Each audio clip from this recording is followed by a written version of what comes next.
optik melawai.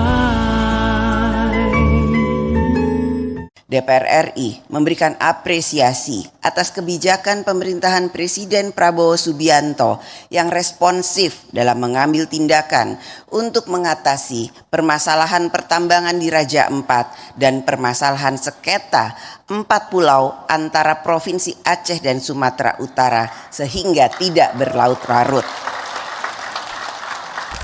DPR RI dan pemerintah memiliki tugas dan fungsi konstitusional agar dapat mewujudkan pembangunan nasional yang dapat dinikmati oleh rakyat.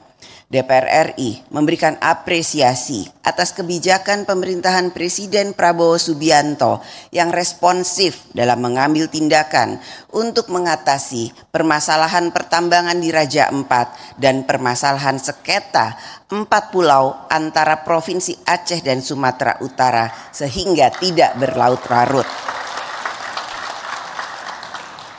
Kehadiran negara yang ditunjukkan dengan tindakan pemerintah yang cepat, tepat dan akuntabel, transparan dan bermanfaat bagi rakyat banyak selalu menjadi harapan rakyat dan kita semua. Sidang Dewan yang terhormat, DPR RI akan melanjutkan pembahasan 8 rancangan undang-undang yang masih berada dalam tahap pembicaraan tingkat 1 yang terdiri atas 3 rancangan undang-undang usul DPR RI, 3 rancangan undang-undang usul pemerintah, dan 2 rancangan undang-undang daftar kumulatif terbuka.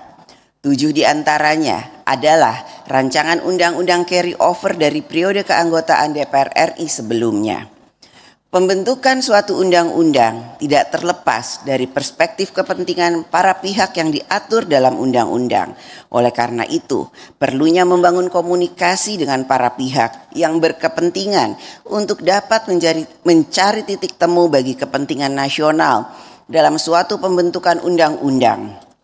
Sidang Dewan yang terhormat, pada masa sidang ini, DPR RI akan melakukan pembahasan pembicaraan pendahuluan RAPBN tahun anggaran 2026 dan rancangan undang-undang tentang pertanggungjawaban atas pelaksanaan APBN tahun anggaran 2024. Tahun depan, perekonomian global diproyeksi masih akan dihadapkan pada situasi yang dinamis dan tidak menentu.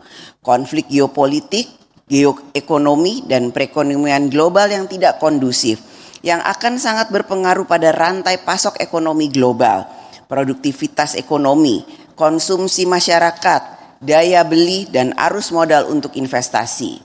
Oleh karena itu, pembahasan kebijakan ekonomi makro dan pokok-pokok kebijakan fiskal tahun 2026 harus telah mengantisipasi hal tersebut yang dapat berdampak pada kapasitas APBN untuk menjalankan pembangunan nasional.